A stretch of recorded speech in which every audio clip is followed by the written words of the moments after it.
recording. Hi, I'm doing a presentation on Martin Luther, the Reformer. My sources are Luther's Small Catechism, and yeah, ignore the writing. Okay, so Luther was born in 1483, born Martin Luther. His education, he started out really smart. They sent him to school, which not a lot of kids went to school, and he was a peasant, so a lot of kids, especially as peasants, didn't go to school. He was born in Elsben, Germany. When Luther was 14 years old, he had to leave in home in order to continue his education. So him and other peasant children went and they went to a different school farther away. They had to earn their meals, like they didn't have enough money by like singing at the homes of wealthy people because he was in a Christian choir. Luther's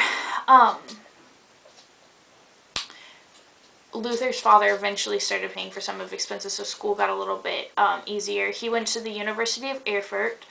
Luther studied to become a lawyer and again did very well as a student. He was always a good student. He gained a lot of respect, and in 1505 he graduated with a Master of Arts degree. But Luther always had like a lacking in life, like he wasn't really happy about it. So Luther as a child was taught to pray to the saints and to respect the Pope and the Roman Catholic Church and to do good works to get into heaven. And although Luther did all of these things quite faithfully, his sin still troubled him very much. So he knew that God was angry with him because of his sin, like he felt like that. So he lived in constant fear of death.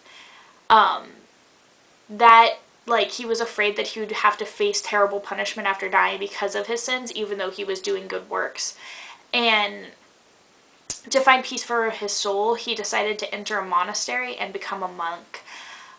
So he devoted his life to God, and as the legend goes, he was like walking through a field one day and there was a huge lightning storm, and lightning almost struck him, and at the time he thought that it was that God was angry with him and wanted to, kill him. So he pleaded with God that night. He said that he will give his life to God completely, 100%, if God were to spare him that night. So after that, Luther headed to a monastery in Wittenberg, and he met a man named Dr. Staupitz, who ended up kind of being his mentor for the rest of his life, really. Staupitz was with him. Luther was in the monastery, and he still couldn't find peace, even though he had given his life to God. So he studied God's Word as a professor, and eventually it kind of led him to the love of Christ, and he would still, like, he had a problem with, like, beating himself to, like, make up for his sins, and eventually through becoming a professor through Wittenberg, the monastery, he became familiar with the peace and the love of Jesus, and he quit doing all those things and just became peaceful within himself. At the time, him and Staupitz had kind of theorized about the Catholic Church and how it was corrupt at the time, and he decided to create kind of not an uprising, but just try to lead people in the right direction, and not away from the Catholic Church, just in the right direction. This new teaching of Luther basically returned to the simple truth of God's Word and didn't cause any great excitement. Like, he tried to, get people to believe in it and everything until 1517, when he, on Halloween Day, he posted the 95 Theses on the church doors of Wittenberg. And the 95 Theses basically listed everything that the Catholic Church was doing wrong and contrary to the Bible, and basically tried to inform the people who had been going to the church and believing everything about the Catholic Church of the downfall of the things that they were doing wrong. So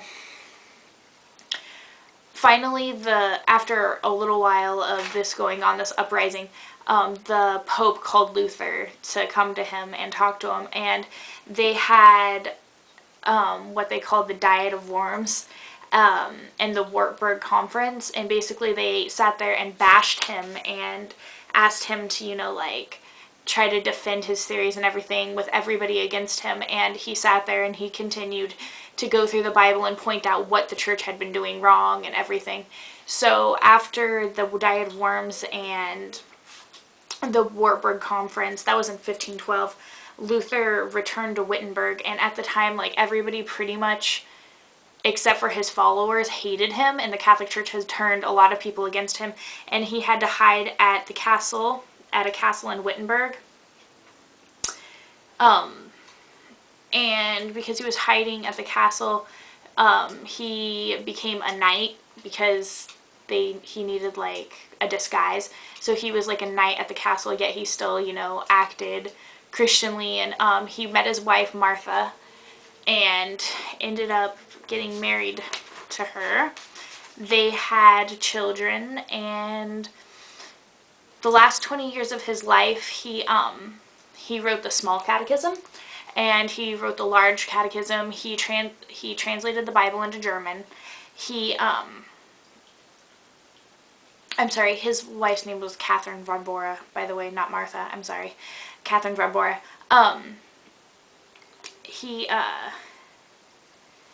In the Castle Church, he became the preacher and kind of led his followers that way. On February 18th, 1546, Luther died and was buried under the pulpit, which is where they preach in the church. So he's actually still in the church's body. So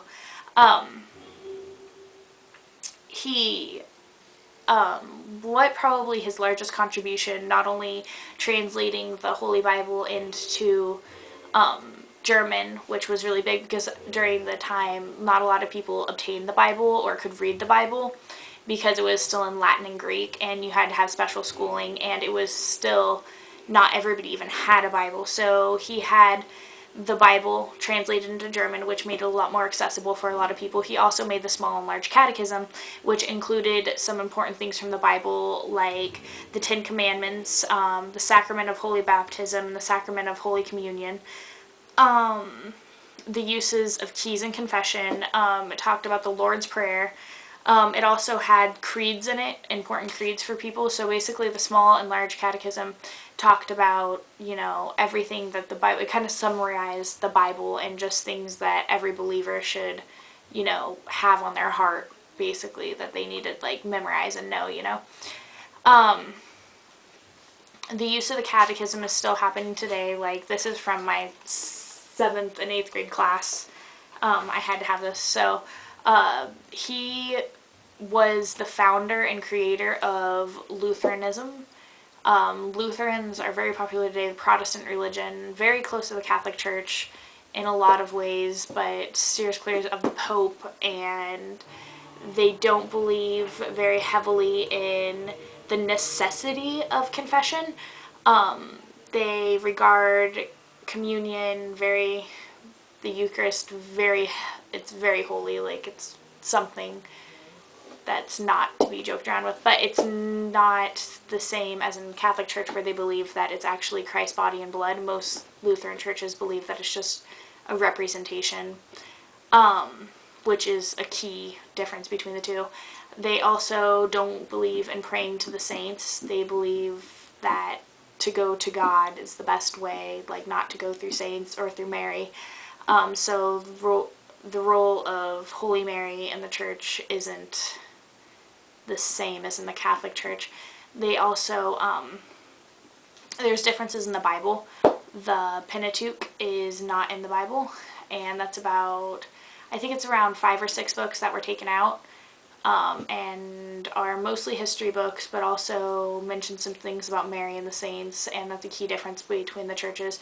Lutheranism also kind of, when that came up with Luther and everything, it kind of started the whole Protestant Reformation days, where he tried to reform the church, which started a lot of other Protestant churches, like the Baptists and, like the Second-day Advents, and just other churches that weren't affiliated with the Catholic Church. So he kind of started why we are even here as a church. So he's a pretty important guy. And yeah, that's my presentation, and I already said my source is Luther's Catechism. I also used my history book, and I used Wikipedia to a certain extent, but otherwise, yeah.